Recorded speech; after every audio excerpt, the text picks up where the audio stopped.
Hi. So, Zetta, lovely to be here with you. And everybody, I'm here with Zetta Thomelin, who is the author of this book, The Trauma Effect. So, welcome today. Hi, Lisa. What prompted you to write this book, The Trauma Effect? Well, I have a trauma in the history of my family. It happened before I was born, so the general feeling was it couldn't really impact on me. But I had noticed that my father and my grandmother had been impacted by this psychologically, but they both then developed health problems. They both had Parkinson's. And then in my middle age, I started to develop a head tremor and some other small symptoms. And I began to wonder, was I in some way carrying on the family trauma? They were both dead. Yeah. Was I picking it up for them? And I remember when my father died, a friend of mine said to me, don't pick up where your father left off. This has to end now. Yeah. So I found myself wondering about it, and I started to research it. And with regard to, there's so much information about trauma, PTSD, but intergenerational, transgenerational, generational trauma. So this is trauma that happened in a different generation to your own, Yeah. but has affected everybody else. How is this affecting you? And there wasn't a great deal of material out there. There's quite a lot of work on psychology around Holocaust victims. So their grandchildren, for example, are 300% more likely to need psychiatric treatment than the normal population. So that's, but I think we all think, well, yes, I guess a psychological thing's understandable, but maybe sometimes we can think it could be if it's really critical. But some traumas seem less big than something like the Holocaust. Can that really affect a family badly? And it can. Yeah. And I was interested in exploring the physical side of it.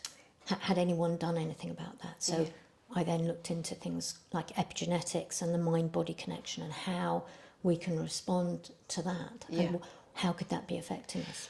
So when you were growing up, you felt there was this trauma, or you knew there was a tragedy? I knew there was a tragedy. Okay. But I didn't know the details of it. Okay. There was a photograph of my aunt and one of her children, and I didn't have an aunt. I didn't have this family. And so I knew there was this thing in the background, but we weren't allowed to talk about it. It was hidden. It was hidden away. Yeah. It was a dark secret, and my father would just not talk about it at all. Yeah. And to protect him, we didn't. Yeah. Did you ever find yourself wanting to ask? I did, but not as a young child. I think it's amazing what you just accept as normal. Yeah. And behaviours, that are normal. I was very overprotected.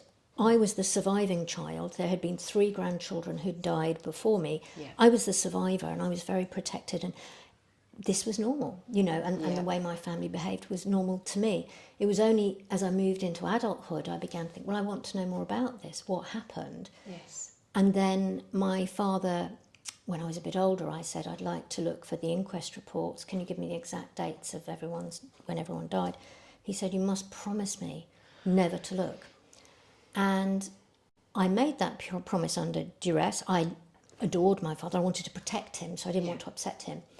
But some years after his death, I thought, was that a fair request? Yeah. And I decided it wasn't. So then I decided to look. And that started this whole journey that became the book. I started to write really to try and understand it myself. Yeah. But then I gave it to someone to read, and they said, gosh, this could help other people. Yeah. And so then I began to look wider with the book. So I went beyond my story. There are books out there that give kind of short case studies, but you don't get into the nitty-gritty of it. How can this really ripple out? How many people can be affected by this? Yeah. And I hope in my book you can see, oh my goodness, it's a wide net of people who are affected if a tragedy hits a family. Yeah. And did you find that moment when you decided you were going to look into, even though you promised your father you wouldn't look into it, was there a moment when you thought, shall I do this? Will it affect my mother? Or... Yeah. Oh, yes. I mean, most of the people involved in the story are dead, but my mother's still alive. Yeah. And I didn't tell her at first what I was doing. Yeah. And then when I did, she was quite like, well, why are you doing this? I don't understand. And I then began to try and explain it. Yeah. I have to say it's been an incredible journey for her. Yeah. And she's actually now reading the book, and I never thought she would. That's amazing. And she says it's very emotional for her. Yeah.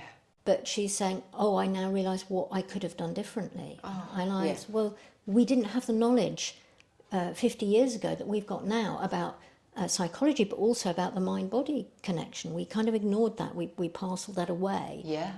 And now we know so much more. Yeah. So, yes, I had a hesitancy. I knew I was going against something that had been such a big brick wall for so many years. Yeah. And when I finally got I was sent the newspaper headlines about this tragedy, and I knew they were sitting in my inbox, I was like, oh my God, when I open this, there's no going back. There's no hiding from this anymore. Yeah. And it felt really quite scary. Oh, but then yeah. once I did it, it was a relief. Because Yes. no matter how bad a story is, reality you can deal with. We can't fight shadows. Yeah. One of the good books out there talks about this concept of fighting shadows and hidden ghosts in families that have this presence that we don't really acknowledge, that they're kind of there, but we're not talking about it. Yeah. And if we don't talk about it, we don't deal with it, we don't process it, it remains unprocessed. Now, I don't have children, but had I could have gifted all this on to my children. And so where does it stop? Yeah. Where do we stop gifting these traumas along the line? Yeah. Some are going back, as in many generations, or we can look at a wider cultural context like colonialism and how certain communities have been affected and how that affects behaviours down generations. So it's a big story, but it affects individuals and a wider context as well. Yeah. And do you find, I mean, I know you said, which I'll go on to in a second, that it affected you physically. Did you find it affected relationships? Yes, it did. I think in my family, we were always made to feel we had to look after other people because other people were vulnerable. So you have to put them first, not you. You never put yourself first, whatever their needs are. So I went into my relationships, my one-to-one, my loving relationships, were usually with quite damaged people or quite traumatised people. And I was trying to rescue them because that's what we did in my family. We had to rescue those vulnerable people. Yeah. And if something had been done all those generations back, then maybe this bad thing wouldn't have happened. So we just have to keep everybody safe. Yeah. So whatever it takes from you, you have to. And it was quite a revelation to realise I was actually acting this out. Yeah. I was still acting this out. It wasn't even my problem. It wasn't my story. I wasn't even born when this happened. Yeah. Yeah. But my one-to-one relationships were being affected by something that was not my problem. Yeah, like protecting your father. Yeah, oh yeah. My father he had to be kept safe that's why we couldn't upset him. We couldn't make him talk about it. He would get very tearful if we tried, so we just never did that. But then also my mother began to realise she'd given in to my father, and anything he wanted we did because we didn't want to upset him. He was wounded, and this wounded man needed protecting. Yes. And I needed to protect him as a child, and that's very dangerous when a child takes on protecting a parent. Yeah. Because you become too close, you become intertwined in a way that isn't healthy and can affect your other one-to-one relationships because this person is too big and too looming. A parent you should separate from and move into your life, and I didn't really separate from him. Yeah. Yeah. Even when he died, and then I had to do this work, which I've done now. Yeah. To stop doing that. Yeah. It's incredibly brave when you made that decision. And there's a quote in your book where you say, I needed to, I think, go to the closet and take the skeleton, bring it out, and bury it. Yeah. But something like that. Yeah, but I thought that was really, there was a turning point. Was it a physical turning point? I think it would, because I was becoming, I think I could have dealt with the psychological aspects and tried to mask over them. Yeah. When I developed a head tremor, which my grandmother had, and my father had very bad hand tremors. I thought, oh, I don't want to end up like that. I saw how bad it got. I don't want to be that person. If there's anything at all I can do to prevent this, then I'm going to do it. Yes. And whether I have or not. I mean, my tremors are a lot better, I'm a lot stronger, I'm healthier than I've been in years. Whether I've done something through this, I may have halted it, I may have reversed it, maybe it wasn't even happening, maybe I was just mimicking their symptoms. I can't fully know, but I'm a lot better for it. Certainly a lot stronger emotionally and psychologically, but physically too. And I hope other people can take some hope from that. About what might be going on in their own families. Because the book is kind of in two parts, is that right? I'll let you explain that. Well, it's I start off telling the stories I believed it to be because it was shrouded in secrecy. And so I wrote the book before I actually found out the truth. So you're going through my journey of ignorance, but how I think things are. And then we find out the real story. And then it's like, oh, whoa, okay, some of it's slightly different to how I thought. Some of the characters in it are different to how I thought, I guess. And then I examine, okay, so if this has resonated with you as a reader, that you think, oh gosh, this happened in my family, how could this be affecting me? Let's examine that. So I look at the research around passing trauma on. How might it affect you? How does the mind and the body work together? How do people with trauma end up with physical problems? Like a lot of people who've had their own trauma will have pain issues or medically undiagnosed symptoms. Well, we can learn that. If we learn that if I have a lot of guilt, then it will manifest by me getting ill. I can believe that. Maybe not consciously. It sounds a bit odd consciously, but our unconscious can learn these things. That, okay, I'm carrying all this guilt, so I deserve to be punished. And if I deserve to be punished, then I deserve to shake, or I deserve to have this pain. It's an expression of me dealing with the guilt. And so I wanted to explain that so that someone having read the story, if it resonated with them, they could see how it might relate to their own story, psychologically or physically. And then I wanted to come up with a solution.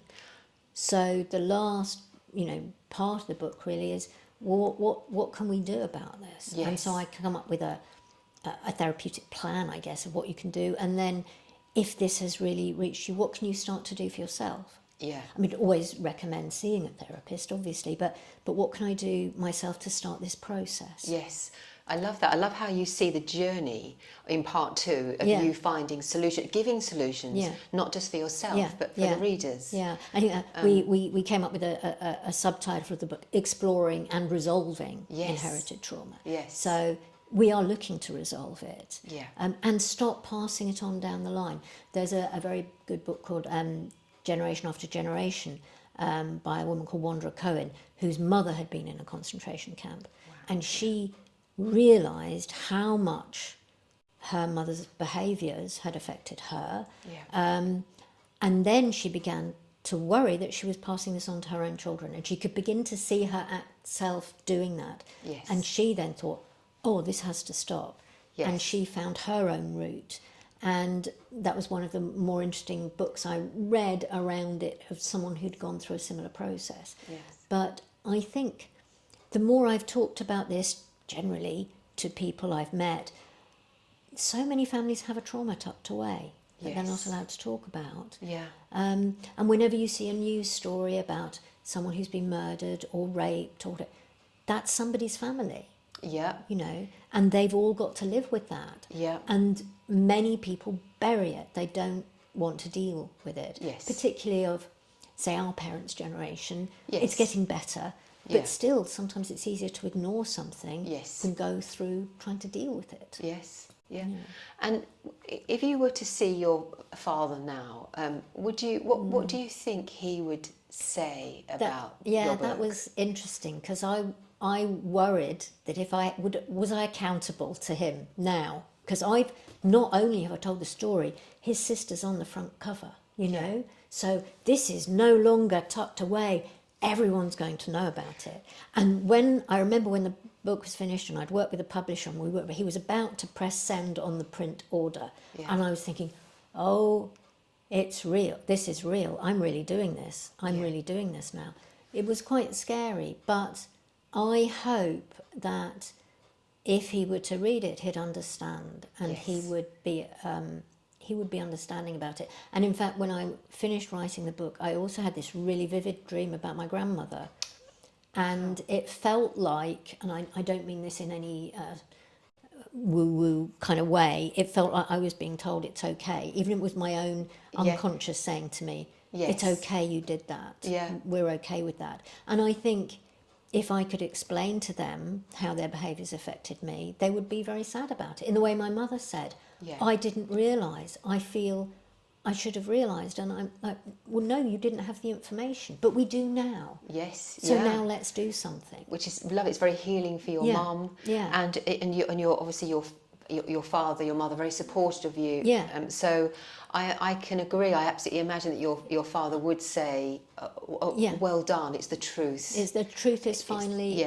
It's okay to be open about the truth. Yes. And I think. In every family, truth is important. Yes. And family are full of secrets. I don't really remember years ago the film Secrets and Lies. There was a film about somebody who'd had a child before she got married and was adopted, and then she had to face it in later life. And this is something that often happened in families. Yeah.